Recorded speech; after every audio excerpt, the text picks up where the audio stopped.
Well, hello and welcome back to my kitchen.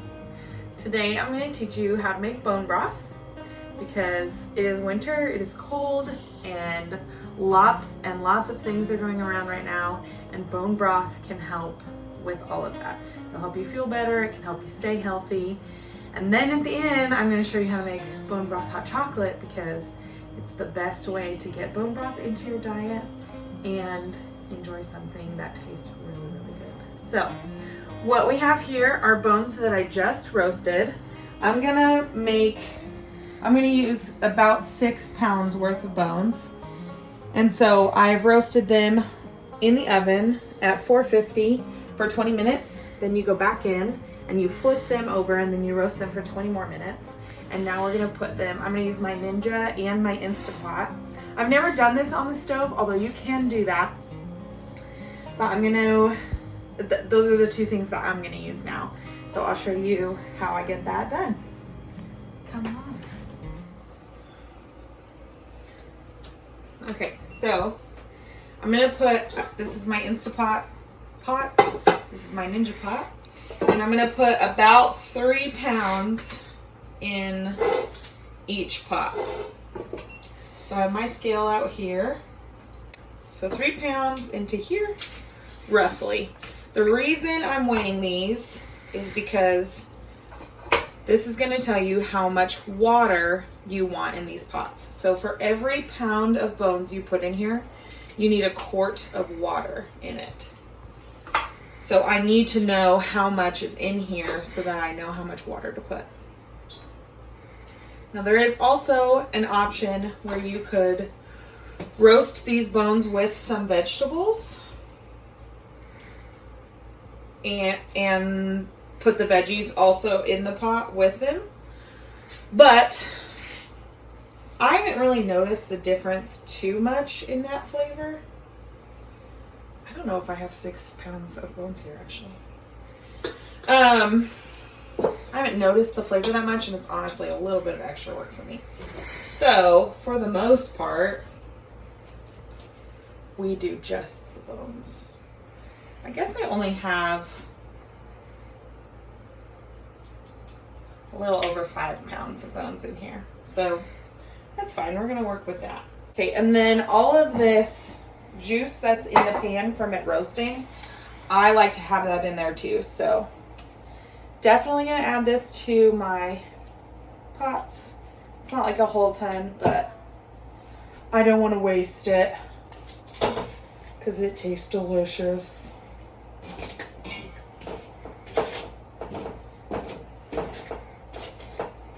So you guys should feel really special because my husband's actually filming me right now. Normally you're just on a little tripod, not moving very much. And this foil did me absolutely no good. I'm still gonna have to clean this pan, so. You win some, you lose some, right?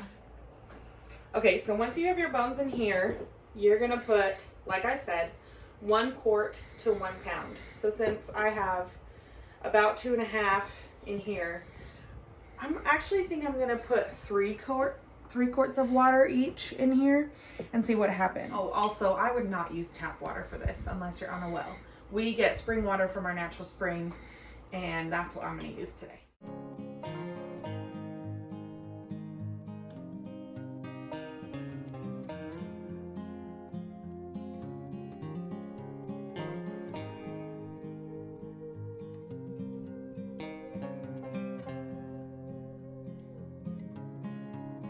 If you're not using mason jars to measure ounces when you need it, like liquid ounces, it makes your life so much easier. I only just realized this within the last couple months, and it has made a world of difference. So we're gonna make sure these are lying flat so that they're covered by water. And I would say if you can't get it covered by water, you probably need a little more water.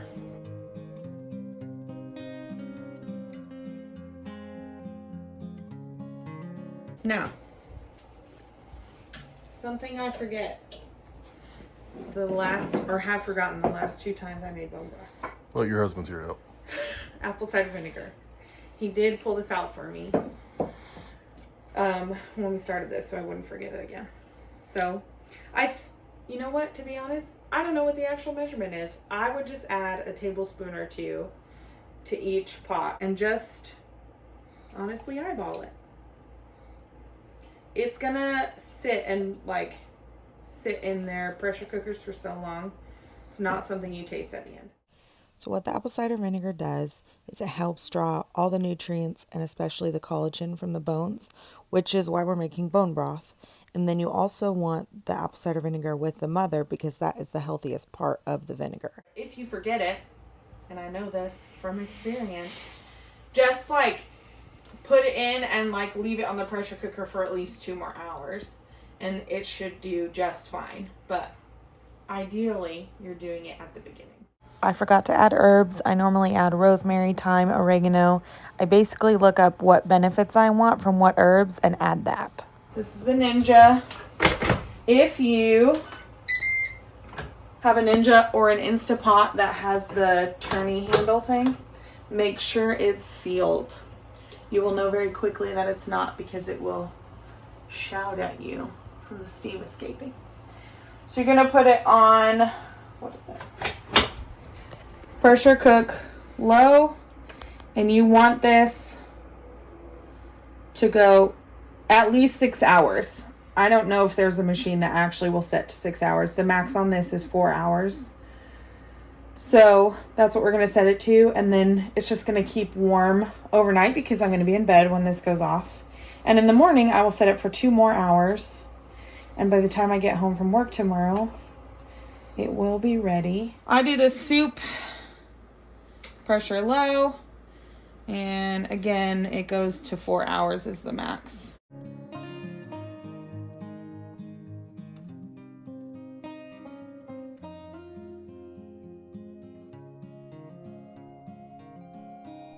That's it for these steps now. I don't do anything with it until the morning, which, like I said before, we'll be resetting these machines to pressure cook for 2 more hours. And then you can leave that. I always like to leave it on there a little more than, or at least 12 hours, I mean.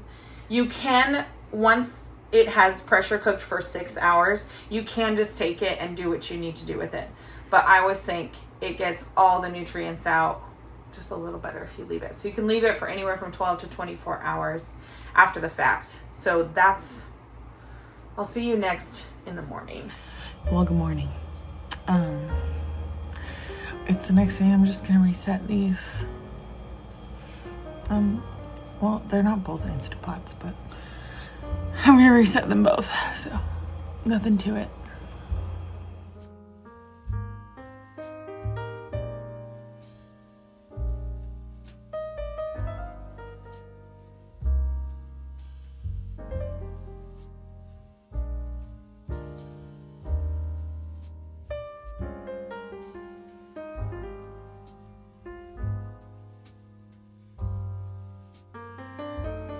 And that is that. I'm going to work in a couple minutes and then I'll come home tonight and do the next steps. Okay, so it is the next evening since we've started. So about 24 hours since we roasted everything and started it in their respective pots. I'm gonna clear some space here and we're just gonna strain the bone broth into here.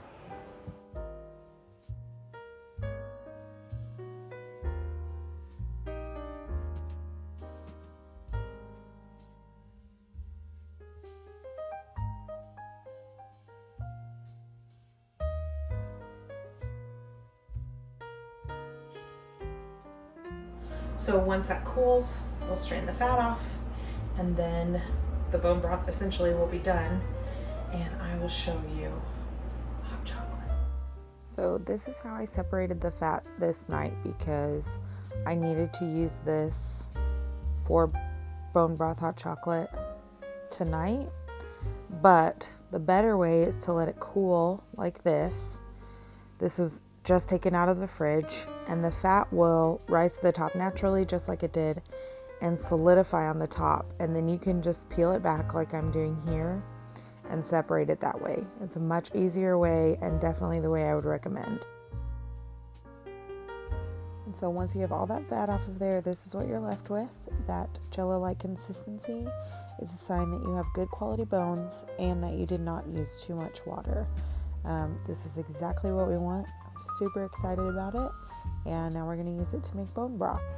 I did want to mention my favorite way to store this actually when I make a lot is to scoop some out into muffin tins and freeze them. And then whenever you need some, you can just pull little individual serving sizes out basically. And it just makes your life easier instead of trying to store a whole jar or something like that. And now we'll start with the bone broth hot chocolate recipe. This recipe is for 2 people. So you use a cup of bone broth. Although I think here I used a little bit more because I use a really big cup from my husband's. So we're going to start with that. We're going to heat it up and melt it down. So once that's heated up, I'm going to put it in my mugs. I like to strain it with either just a mesh strainer, but oftentimes I add cheesecloth to it as well.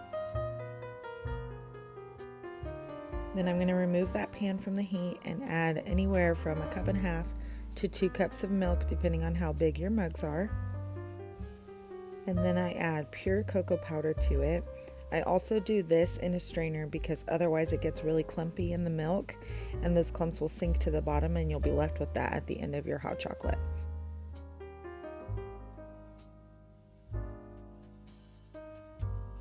Then you add maple syrup to taste. For 2 mugs, I start with 4 tablespoons. I taste it and I go from there.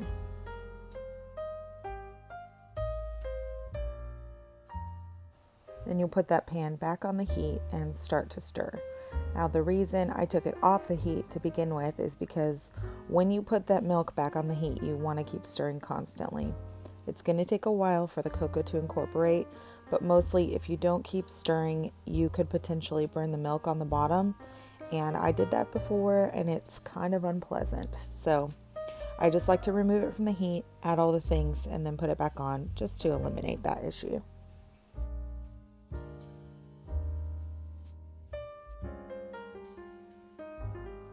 And once that's heated, just pour that into your mugs over top of your bone broth.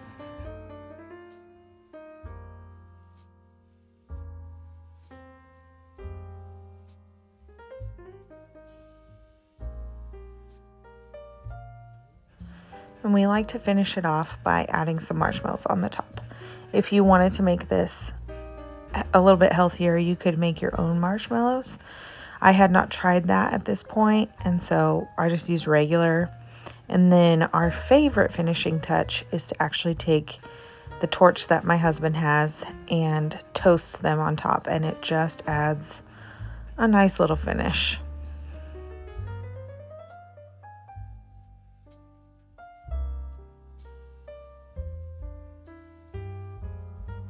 So that is how we make bone broth and then turn it into hot chocolate.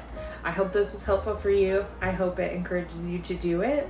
And if you do, let me know in the comments. I would love to know.